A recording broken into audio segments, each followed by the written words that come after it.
The dust of the Redemption Town Square was a fine, choking powder, the color of old bones. It settled on everything, a grimy shroud over a place where hope came to die. On this sweltering afternoon, it coated the weathered planks of the auction block, where 3 women stood, their heads bowed. They were chained not only at the wrist but by the terrible, swelling curves of their bellies. Each was pregnant, their condition a mark of shame in the eyes of the crowd, a liability that made them less than worthless. The auctioneer, a man with a voice like rust and gravel, didn't even bother with a grand pitch. His words were laced with contempt. 3 for the price of 1, he droned, swiping at a fly. Damaged goods, I'll admit, but they've got hands for field work. For now a cruel chuckle rippled through the assembled men, a mix of ranchers and merchants whose faces were hard and unforgiving. They saw only broken tools, mouths to feed with no immediate return. No one wanted them. In the long, deep shadow of the town's water tower, a figure stood so still she might have been mistaken for a carving of wood and leather. Her name was Elara, though few in Redemption knew it. She was a loner, a ghost who rode in for supplies and rode out again, her face a mask of indifference carved by a grief so profound it had burned away all softness. Her eyes, the color of a stormy sky, missed nothing. She saw the tremor in the youngest woman's hands, the defiant tilt of the second one's chin, the utter despair in the third's vacant stare. She saw not damaged goods, but a reflection of a life stolen, a future erased. A familiar ache, cold and sharp, pierced the calloused shell around her heart. It was the echo of her own lost family, a phantom pain that never truly faded. The sun beat down, merciless and white-hot. The women on the block swayed, their dark cotton dresses soaked with sweat, clinging to them like a second skin of misery. The auctioneer was about to dismiss them, to send them back to a fate worse than servitude, when a voice cut through the stifling air, clear and steady. A hush fell over the square as Elara stepped from the shadows. The sudden sunlight seemed to fracture around her lean, wiry frame. She wore no dress, only worn denim trousers and a man's shirt, her hair tied back in a severe knot. She was an anomaly in this town of rigid roles, a woman who lived by her own rules in the harsh wilderness that surrounded them. Atop a raised platform, shaded by a striped awning, sat the architect of this misery, Judge Silas Thorne. He was a man whose considerable bulk was testament to a life of excess, his face florid and his eyes small and greedy. He presided over the town not with a gavel of justice, but with a fist of ironclad corruption. He owned the land, he owned the law, and today, he owned the lives on the block. He let out a condescending chuckle at the spectacle of the lone cowgirl. Well, well, he drawled, his voice thick with condescension. Look what the cat dragged in. Come for a bit of sport, Elara. Elara's gaze didn't waver. It slid past the jeering crowd and locked onto Judge Thorne. $10, she said, her voice rough from disuse but carrying with an undeniable authority. The amount was pitiful, an insult, but it was a start. It was a challenge. The crowd stirred, murmuring in disbelief. A woman bidding? And for this sorry lot? Judge Thorne's smile tightened. His amusement was curdling into irritation.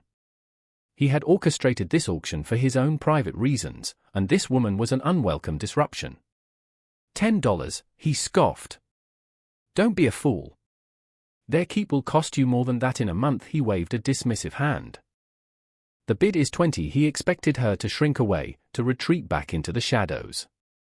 Instead, Elara's chin lifted a fraction. $20, she replied without hesitation. The word was a stone dropped into a silent pool. The duel had begun.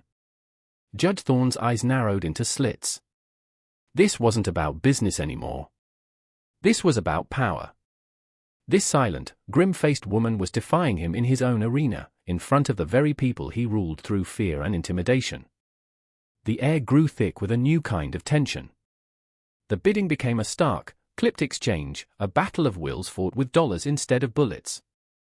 Each time Judge Thorne named a price, expecting to crush her, Elara met it with a quiet, steely resolve. The murmuring of the crowd died away, replaced by a tense, watchful silence. They were no longer watching an auction, they were witnessing a rebellion. The 3 women on the block, who had been staring at the dusty planks beneath their feet, slowly lifted their heads. A flicker of impossible hope ignited in their eyes as they watched this strange, solitary woman fight for them. Judge Thorne's face grew darker with every bid. His public authority was being challenged, his cruel sport ruined. He needed to end this, to reassert his dominance. He decided to play his hidden card, a venomous lie designed to make the women utterly toxic, to brand them so thoroughly that not even a saint would dare touch them. He slammed his fleshy hand on the table beside him, making the water pitcher jump. "You people should know who you're bidding on," he boomed, his voice echoing across the now silent square. "These aren't just pregnant field hands. They are a curse." He leaned forward, his expression a mask of righteous fury.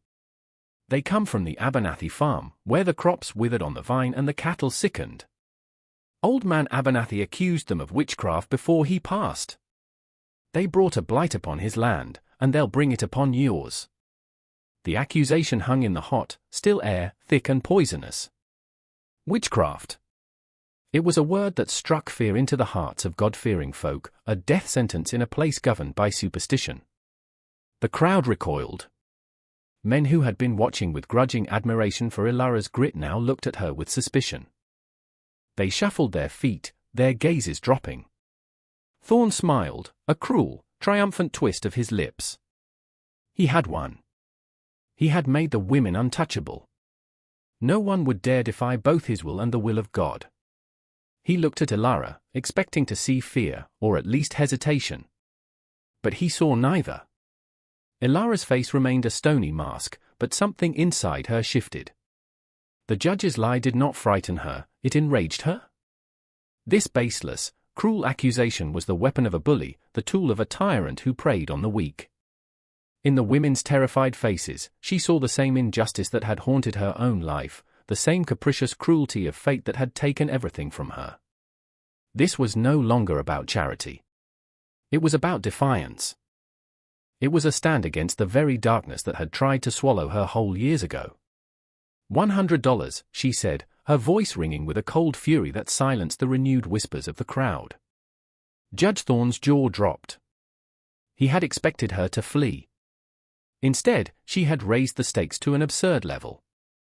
The price was now far beyond what anyone would pay for prime field hands, let alone 3 pregnant women branded as witches. A vein throbbed in Thorne's temple. This was a direct, public slap to his face. 150, he snarled, his voice losing its controlled boom and becoming a raw, angry bark. 200, Ilara countered immediately. Her life savings, a small, precious hoard of coin earned from trapping and selling pelts, was dwindling with every word. She could feel the weight of the leather pouch on her belt, a weight that represented lonely years of solitude and survival. Thorne, blinded by rage, pushed the price higher and higher, determined to break her. Finally, he arrived at a number that was both ludicrous and ruinous. $500, he bellowed, his face crimson. $500 in gold coin. Let's see you match that, cowgirl. A collective gasp went through the crowd. It was a fortune. It was the price of a small ranch, of a whole herd of cattle. It was an impossible sum for a lone trapper. The square was utterly silent. All eyes were on Ilara. Her hand drifted to the worn pouch on her belt, her fingers brushing against the scarred leather. This was it. The sum total of her solitary existence. Everything she had in the world. For a moment, she hesitated. The weight of the choice was crushing. It was a lifetime of sweat, every drop of it, every lonely winter, every painful memory converted into cold, hard coin. To give it all away for 3 strangers branded with a lie, or was it madness? Or was it the only thing left to do that truly mattered? Before you see what she decides, I want you to stop and think. Put yourself in her dusty boots, under that unforgiving sun. What would you do? Would you walk away and save yourself, or would you risk everything you have for the hope of saving someone else? Tell me your honest answer in the comments below. Ilara's hesitation was fleeting, lasting only as long as a single, ragged breath. Her gaze, clear and unwavering, met Judge Thorne's. It was a look not of a buyer assessing a purchase, but of a warrior facing her enemy. With a decisive movement, she unhooked the heavy leather pouch from her belt, the repository of her entire life, and strode forward. She didn't just place it on the weighmaster's scale, she upended it. A cascade of gold and silver coins, the product of countless lonely sunrises and bitter winters, spilled out with a sound that was both beautiful and heartbreaking. The scale dipped, but not far enough. A murmur of pity and satisfaction rippled through the onlookers. She had failed. Judge Thorne's lips curled into a victorious sneer. But Ilara wasn't finished. Without a word, she unbuckled her gun belt, the heavy Colt revolver and its worn holster representing her safety and her independence, and laid it on the scale. Still not enough. Her jaw tightened. She turned to the beautiful, hand-tooled leather saddle on her horse, a piece of art that was her pride and her most valuable tool. With a grunt of effort, she wrestled it from the horse's back and heaved it onto the growing pile of her worldly possessions. It landed with a heavy, final thud. That, she said, her voice low and resonant, like stones shifting in a riverbed, should cover the dead silence. Absolute, stunned silence. No one had ever seen such a sacrifice. Judge Thorne was apoplectic, his face a mask of purple rage. He had been beaten, not with wealth, but with a currency he could not comprehend, absolute conviction. Legally, he was bound to accept the payment. He spat on the ground and waved a furious, dismissive hand. The deal was done. Ilara walked to the block, produced a small knife, and with 3 swift motions, cut the ropes binding the women's wrists. She didn't speak, merely nodded for them to follow her. As she led them through the parting crowd, their expressions a mixture of awe and disbelief, a large man stepped out of the doorway of the smithy. It was Jedediah, the town blacksmith, a man whose arms were as thick as tree limbs. He watched her pass, and in a slow, deliberate gesture of profound respect, he removed his sweat-stained hat and held it over his heart. It was a small act, but in the oppressive atmosphere of redemption, it was a revolution. The first crack had appeared in the foundation of Thorne's tyranny. Ilara led the 3 women, whose names she learned were Amora, Lena, and Sarah, away from the stench of the town and into the clean, harsh air of the high desert. Her ranch wasn't what they expected. It was less a ranch and more a testament to survival, a lonely, dilapidated cabin and a leaning barn set against a backdrop of stark, beautiful mesas. The place was a mirror of Ilara herself, scarred, isolated, but stubbornly standing. The women were hesitant, their bodies still carrying the trauma of the auction block, their minds poisoned by the judge's lies. They expected a new kind of servitude, a new master. Instead, Ilara led them inside the small, one-room cabin, pointed to the only real bed with its patched quilt, and said, "You 3 will sleep here." She took the floor by the cold hearth without another word. In the days that followed, a quiet routine began. There were no orders, no whips, no cruel words. There was only shared work. Ilara taught them to track, to check traps, to find water. They, in turn, showed her how to properly tend the small, struggling garden behind the cabin. Slowly, fearfully, they began to speak. They told her the truth about Judge Thorne. He had been pressuring their old master, Abernathy, to sell his land. When the old man refused, he fell mysteriously ill.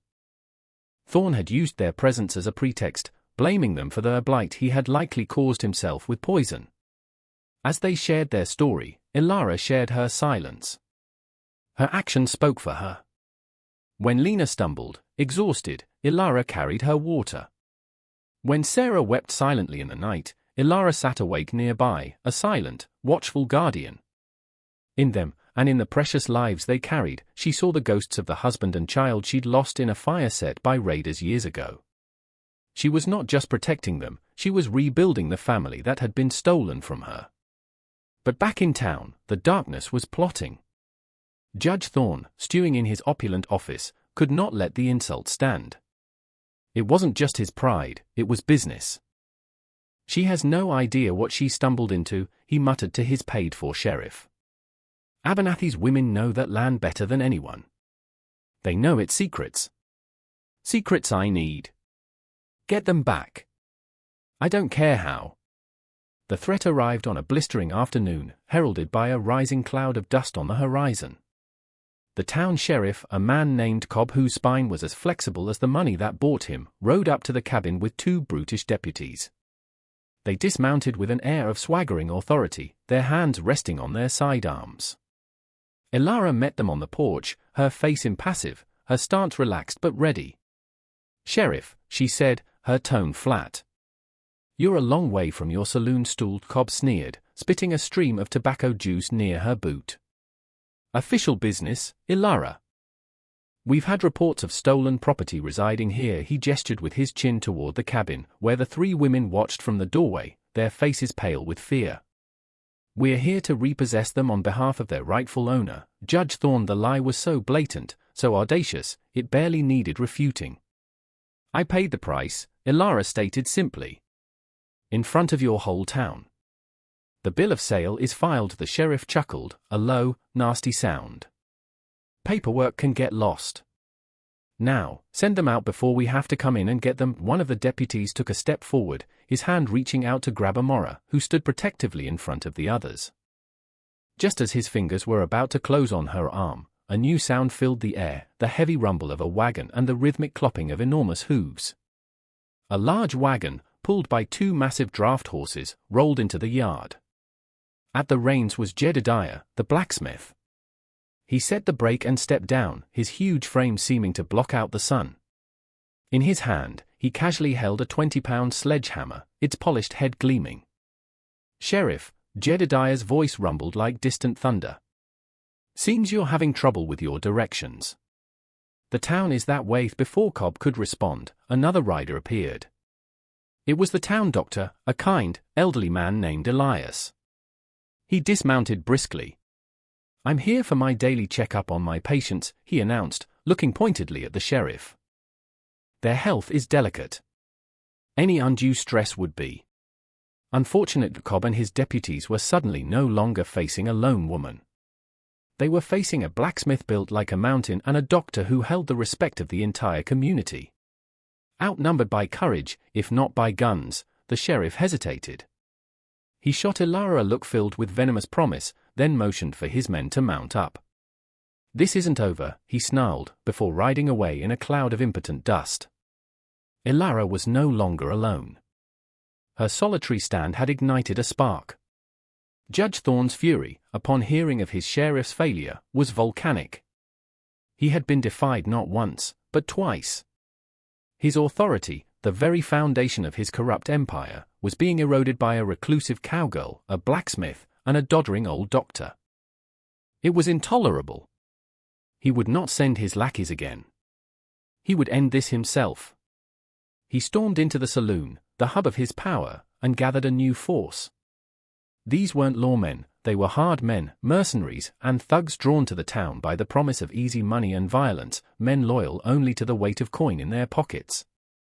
Standing before them, Thorne declared them all official deputies of Redemption County, bestowing upon them a legitimacy that was as false as his own title. In his blind rage, he finally revealed his entire, venomous plan to his newly appointed captain, a gunslinger with eyes as dead as a snake's. That land Abernathy owned, the plot bordering the cowgirl's useless rock pile, it holds a secret, Thorne hissed, his voice a low, conspiratorial whisper. Abernathy found a spring, a source of year-round sweet water. In this desert, that water is more precious than gold. It can turn this whole valley green. My valley. He explained how the women, having worked that specific plot of land, were the only ones who knew its exact location. He had arranged Abernathy's illness and planned to buy the women for a pittance at auction to torture the information out of them.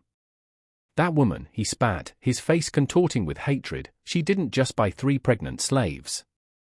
She bought the deed to this entire valley. She bought my future.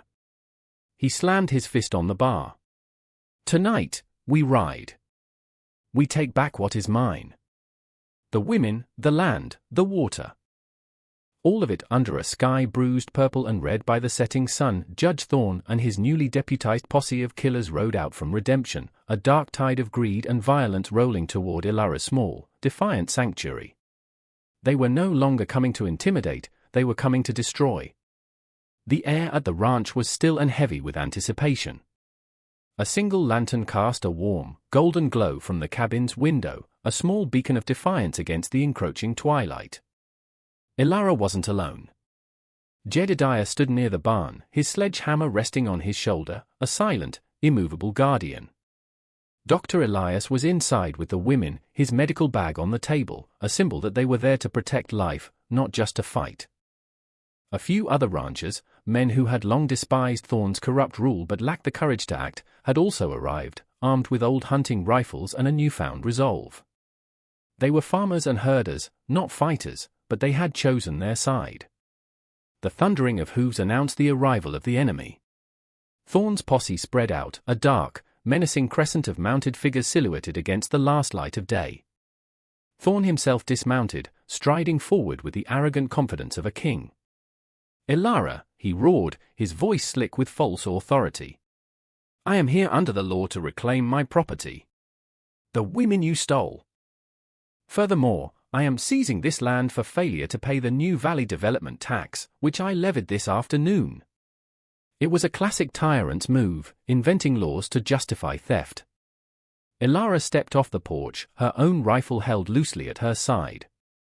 She moved with a calm, deliberate grace that belied the thunderous beating of her heart. "They were never your property, Silas," she said, her voice carrying clearly in the tense silence. "And this land is mine, take it!" Thorne screamed at his men.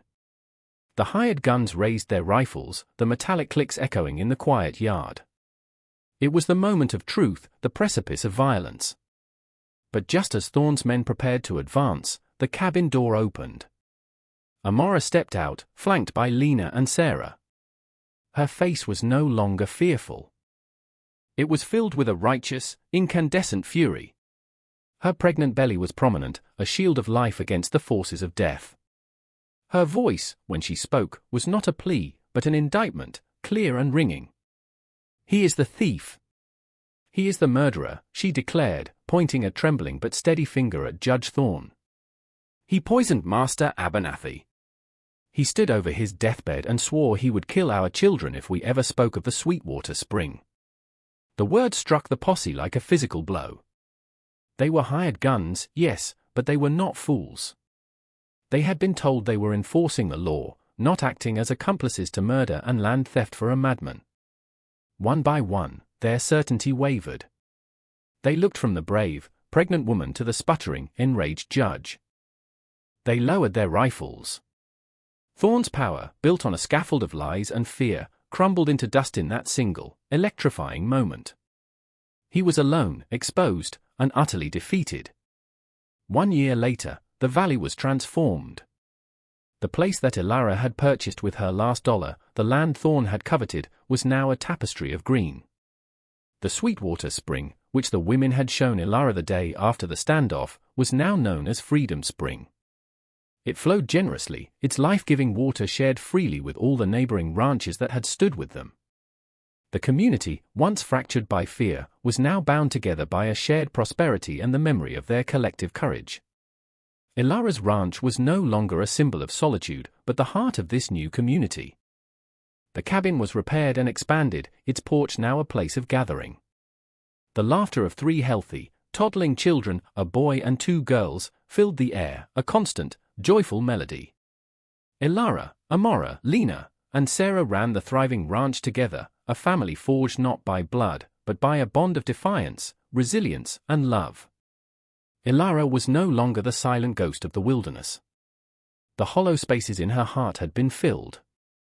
She was a leader, a protector, a matriarch. Her smile, once a forgotten memory, was now a frequent sight. The moral of this story is etched into the very soil of that redeemed valley. In a world that often demands our silence in the face of injustice, a single voice, brave enough to speak, can become a chorus that changes everything. Ilara's stand at the auction block was more than just an act of compassion, it was an act of rebellion that ignited the latent courage in others. She proved that true strength is not the absence of fear, but the decision that something else, justice, humanity, hope, is far more important. She did not just save 3 women and their children, she saved an entire community from the tyranny of one evil man, and in doing so, she finally bought back her own soul. If this story of redemption and courage touched your heart, show your support by subscribing to our channel. Your subscription is what allows us to keep searching for and sharing these powerful tales. And please, don't go anywhere. We have another incredible story of defiance and hope picked out just for you. Click on the video you see on your screen now. We promise you, it's a story you will not want to miss.